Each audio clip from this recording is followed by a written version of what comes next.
હવે સમાચાર વિગતવાર. અંકલેશ્વર ઓએનજીસી કોલોનીમાં ભરૂચ જિલ્લાના સૌથી ઊંચા 50 ફૂટ કરતાં વધુના રાવણ દહનની તૈયારીઓને આખરી ઓપ આપવામાં આવી રહી છે. છેલ્લા 49 વર્ષથી રાવણ દહનનું ઓએનજીસી ખાતે આયોજન કરવામાં આવી રહ્યું છે.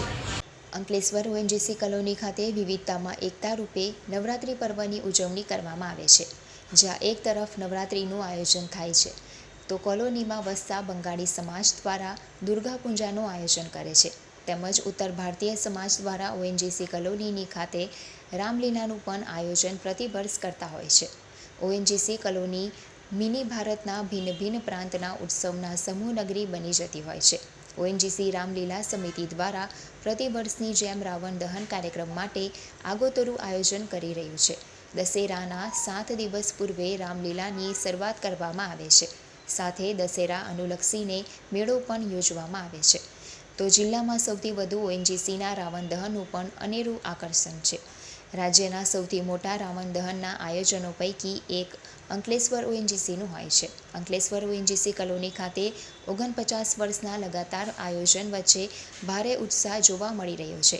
ઓએનજીસી રામલીલા સમિતિ દ્વારા છેલ્લા 40 દિવસથી રાવણ, કુંભકર્ણ અને મેઘનાથના પુતળા દહનના દશેરાના ઉત્સવની તૈયારી કરી રહ્યા છે.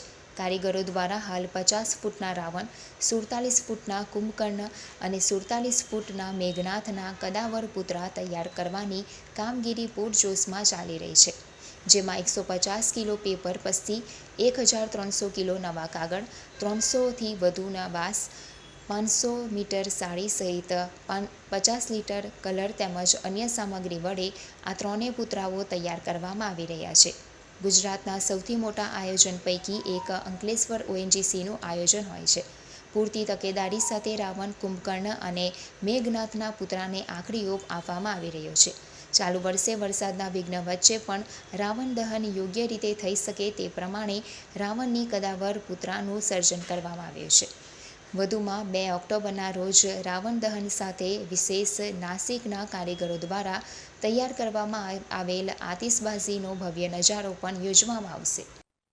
हर साल के लिए की तरह मतलब ओएनजीसी में हम इस बार भी रामलीला का आयोजन कर रहे हैं, जो कि मतलब फाइनली 27 सितंबर को स्टार्ट होगा और फाइनली रावण दहन जो है 2 अक्टूबर को यहाँ पे होने वाला है.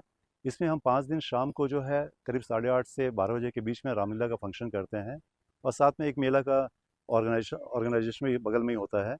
और 2 तारीख को जो है रावण के साथ मेघनाथ और कुंभकर्ण का दहन किया जाता है. उसके साथ साथ बहुत बड़ी आतिशबाजी होती है और ये फंक्शन ओएनजीसी काफ़ी सालों से कर रहा है. इस बार ये 78 में स्टार्ट किया था और इस बार ये 49th ईयर है और हर बार की तरह ये भी इस बार भी बड़े धूमधाम से की जाएगी, जिसमें सारे मतलब अंकलेश्वरवासी एंड भरूचवासी को हम इनवाइट करते हैं कि दे शुड कम हियर और एंजॉय करें मतलब इस फंक्शन को. जय श्री राम. હું દેશરાજ કેથવાસ.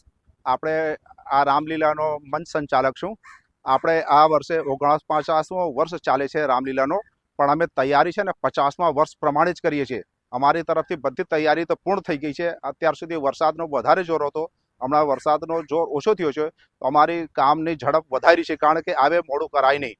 બધા લોકો તો માની ગયા, પણ હવે ઇન્દ્રદેવ મહારાજ પર છે કે ક્યારે વરસી પડે, એના લીધે અમે થોડા હમણાં સુધી રોકાયા હતા.